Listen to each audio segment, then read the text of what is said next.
Welcome everyone to our 19th class of Shar Bitachon with Devorah Leah Andrusier. I am your host, Chai Ben Shimon. We always like to start off with giving because how we give, that's how Hashem will give to us. Let's give generously so Hashem can and will give us generously. So I'm going to put some coins in the tzedakah box. Please join me from home. We are going to start off with Tehillim. The Tzemach Tzedek said if we only knew the power of Tehillim, we would say it day and night. So we're going to say Psalm 20, Kapitel Chaf. We're doing this in merit for all the hostages to come home immediately, and for the protection of the Chayalim and Chayalot, and for all the Jews around the whole world. And I'm going to say one name, and we're including all the hostages in this name. This is just a name I know by heart. Hirsch ben Parelchana, he and all the hostages should come home. Lamnat Seach Mizmar LeDavid, Yancha Adonai B'yam Sarah, Yisagevcha Shem Elahei Akayv, Yishlach Ezracha Mikpedesh.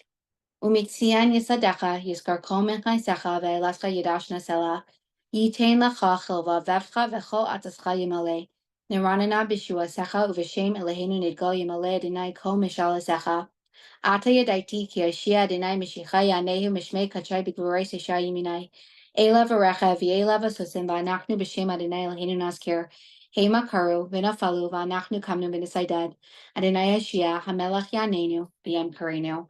So now we're gonna have Devorah Leah back with us for part 19 of Shar Bitachon. Welcome. Hi, everybody. So in our last class, we learned about why human effort is required. And we said that there are two reasons. We went over the first reason and we only just read the second reason. So the first reason was that Hashem is testing us. The second reason is that Hashem requires us to make an effort, and we're going to learn a sikha here about what that means. So it's a sikha from Parshas Lech Lecha. If anybody wants to learn the sikha, it's an incredible sikha. A sikha is a teaching of our Rebbe. So in connection to Hashem telling Avraham, he was still Avram at the time, he did not yet have the hay added. Hashem said to Avram, this is going to be your land. And then Midrash says that Avraham came to Aram Naharaim, and what he saw there was people eating and drinking and behaving lewdly. And he said, I don't want this to be my lot. And then he continued on and he came to a place called Sur. And there he saw men working and plowing the land. And he said, this is a lot that I want for my children.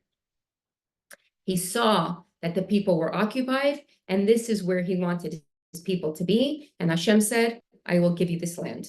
So first we need to understand the meaning of the word work, toil. We were born to toil. Since we know that Hashem's essence is good, and people, or an entity, I can't say people about Hashem, it's one who has a good nature, it is their character trait to do good. Why would Hashem set up the world in such a way that a person has to work? Why can't he just say, go and do whatever you want to do, and I'm going to take care of you? So the initial response would be, we could say that when you work for something, you appreciate it more, right? I can get 10 of something as a gift from someone, but if I work hard and I get only one of something, that one thing is so much more precious to me than the 10 things that I got for seemingly no reason. Not only are we uncomfortable and we don't feel value, we're sometimes even embarrassed when people do for us. But that explanation is not a great explanation. In our regular world, it's a perfect explanation. But here, when we're dissecting Bitachon and trying to understand this, I could very quickly say, but Hashem created our nature to be one that feels more comfortable and more empowered when I accomplish something because I worked for it. Hashem gave us that nature. So why did he have to give us that nature to begin with at all? He could have created us as beings who are very comfortable accepting things from other people, right? Take, and I'll be fine and I'll be happy. So Hashem created our nature to not be comfortable with that. So now where are we? We're back to square one. Work is an essential part of life. Matt, I'm not reading from the book. I'm just giving over a sikha right now, and then we'll go back into the book. Man's work here on this earth. What is our work? It's not, the truest good is not just for me to become the highest level person that I could be with my potential. What does Hashem want more than that? He wants us to become similar to Hashem. We each have a chelek Elokai mimal mamish. We each have a piece of God living with us. We talked about that we are co-creators with Hashem. When we're conceiving a child, it needs mother, father, and God.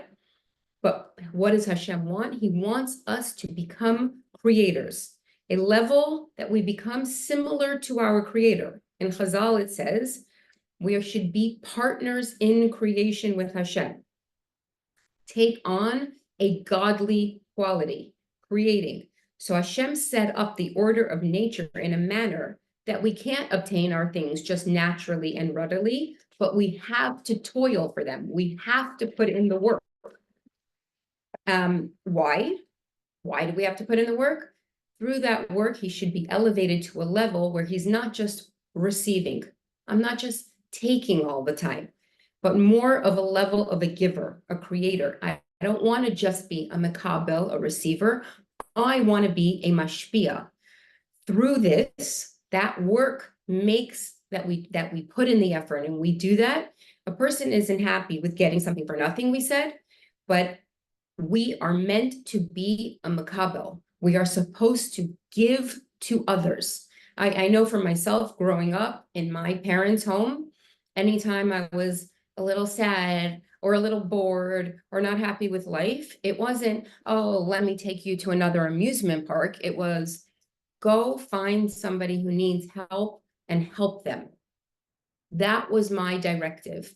And we know that when we are truly helping another person, we feel amazing inside. We're not supposed to do it so that we feel amazing inside. We're supposed to do it with nothing expected in return. I am helping you. I am giving to you because at the moment that's what you need, and I have the capacity to do that, and there's zero expectation on the return.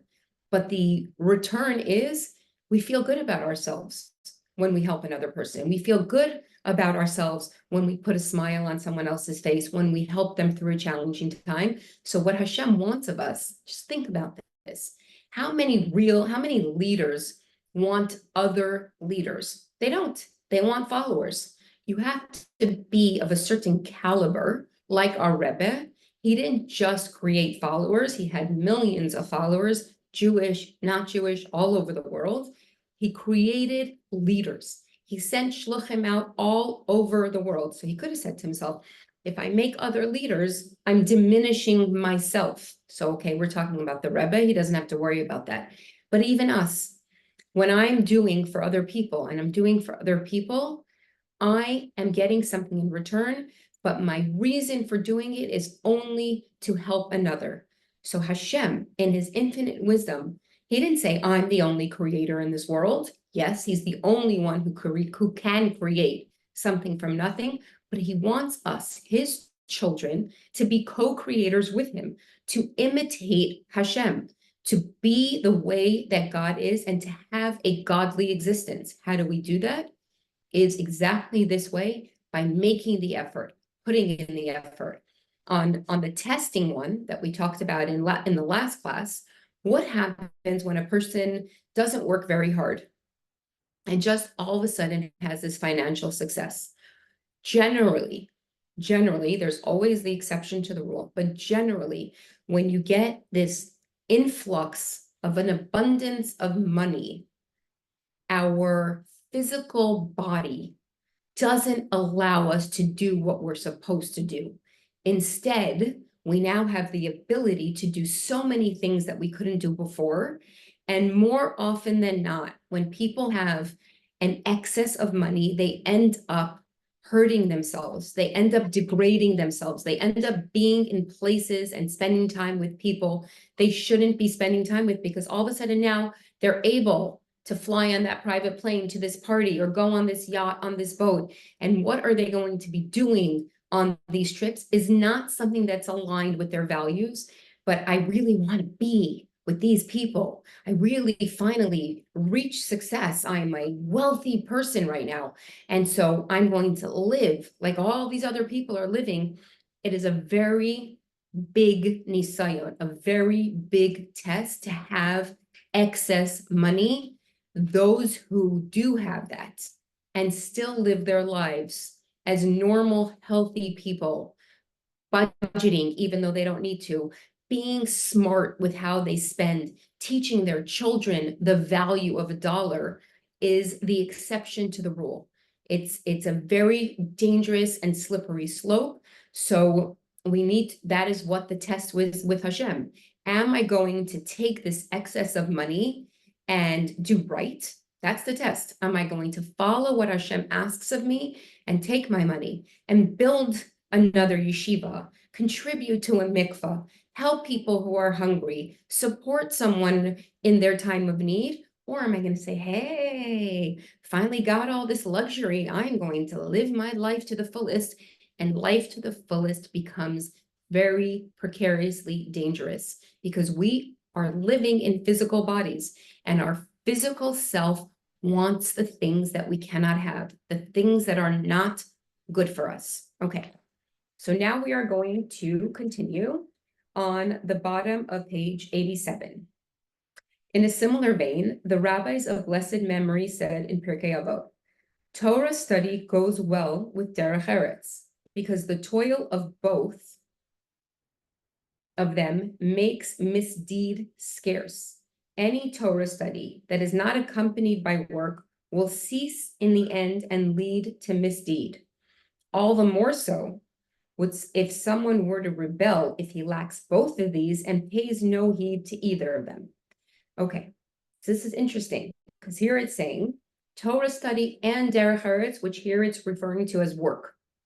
Torah study and derech eretz go well together.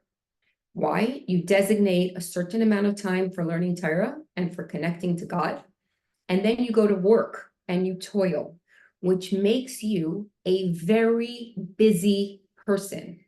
When we are busy and occupied with positive things, we will not fall. We will not end up in places that we don't belong in. We will not end up in activities that we don't belong in, activities like that, because we're busy. We don't have time for all of that. On here it says, all the more so, someone rebels if he lacks both of these. So if you have none of them, we're in big trouble. If you don't have Torah study and you don't work, that is not good. But even here it says, even if it's just Torah study, without toil and without work, it eventually will end and come to misdeed, because it's few and far between who can sit and learn Torah day and night. Majority of people eventually, okay, I've been learning for 1 year. I committed to Kollel, to learning after I got married for a year. I committed to 3 years. I committed to 5 years. At some point, it becomes too much. I need something else. And when there's a burnout, as opposed to I'm learning part-time and I'm working part-time, so there is no burnout. When you're learning full-time and that's all you're doing, becomes a burnout. And then you don't say, okay, I'm going to learn a little bit less and I'm going to work. You just say, this is not working for me. And you end up in places, once again, that we do not belong in. Okay, top of page 88. It is due to the compassion of the Creator that he preoccupied man all the days of his life with obtaining worldly needs and with Torah and mitzvos, which serve as provisions for the world to come, so they will not have time to seek out that which he does not need and that which he is not able to comprehend with his intellect, such as those matters pertaining to the beginning of creation and the end of the world. As the wise man King Solomon said, also the world he placed into their hearts, so that man should not find the deed that God did from beginning to end. So here it's talking about two different things. Because Because of Hashem's compassion, he is giving us the ability to toil and the command to toil. He says one who does not do that, one will be what we talked about early, find himself in places that he really doesn't belong in. And how do we know that? While we're in that space, there's like a judging in our body of discomfort.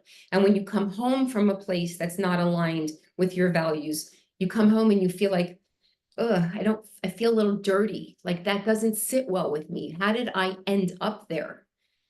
Here it's saying that also you have someone who studies Torah or someone who's an intellect and they have too much time on their hands.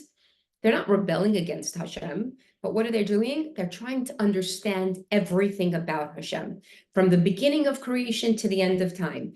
And when we delve into that, because we do not and never will, until Mashiach comes, have the capacity to understand Hashem and how he works. We will never be able to understand that.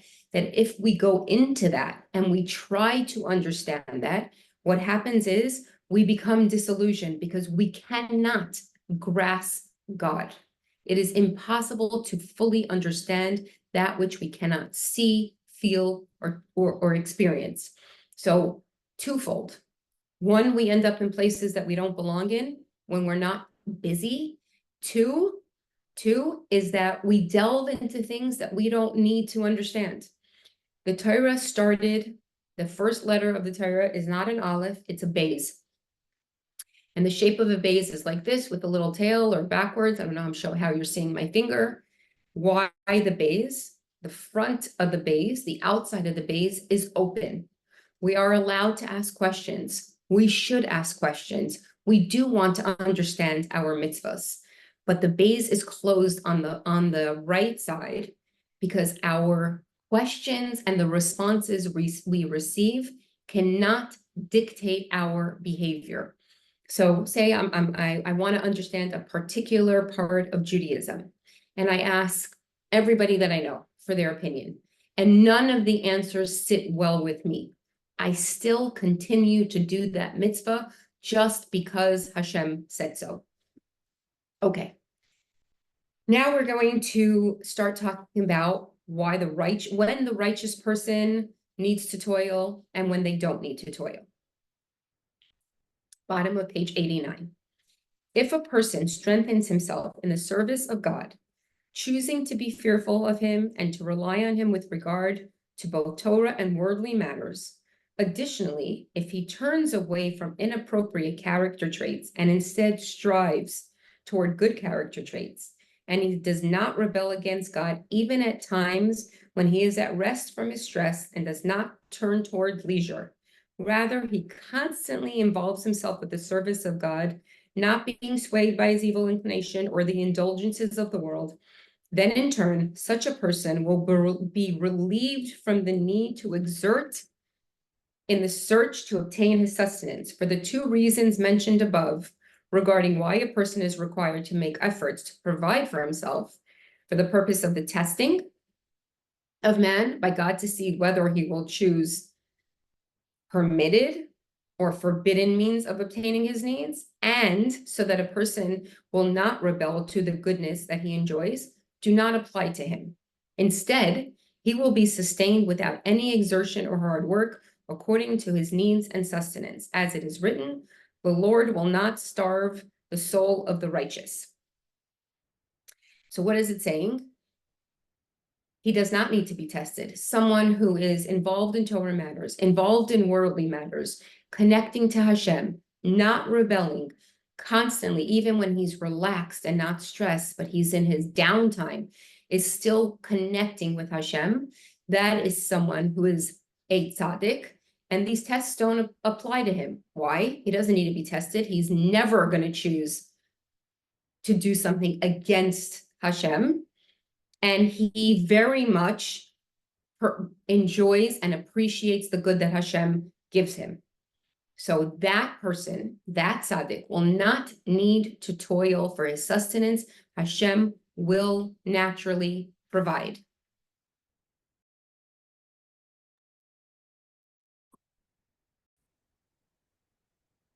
Okay, so now we are talking about a righteous person who is completely righteous. Because there were righteous people who still relied on something outside of Hashem. So the example that he brings is Yosef HaTzadik. Yosef was sent to Mitzrayim and he was imprisoned. What did he do? He reached out to the baker. He said to the baker and to the butler, when you get out of prison, I want you to remind the king, I want you to remind Paro that I am in jail. So he was relying on something else. But we know Yosef was a great tzadik. What was he relying on? He knew that he believed and knew that through the butler or the baker is how Hashem was going to provide him release from prison.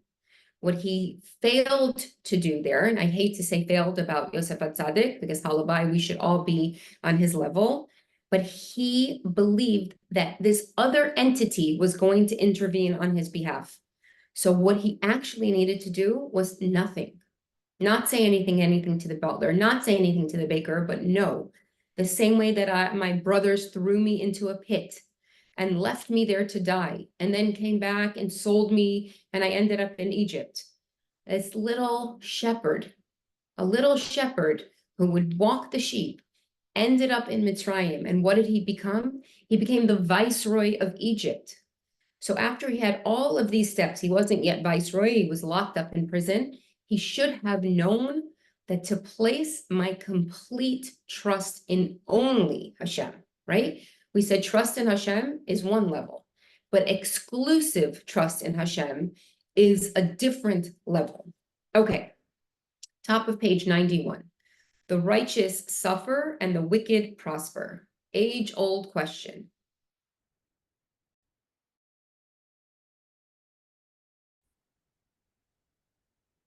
So we're on the top of page 91, and we're just going to introduce the topic.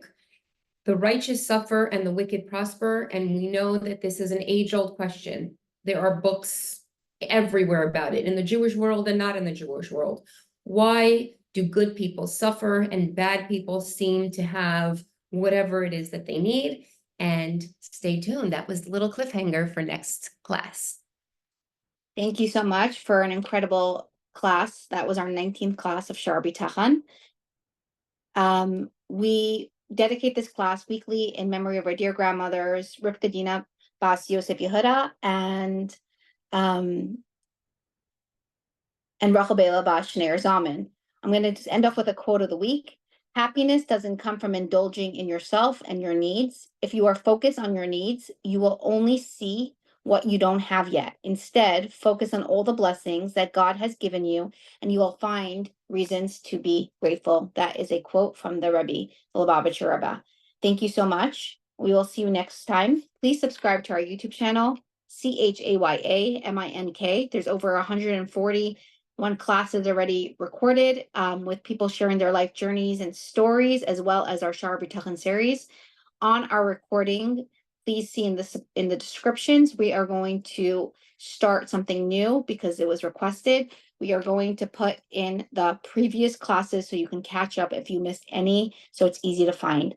Have a blessed day and see you for class number 21. Thank you so much.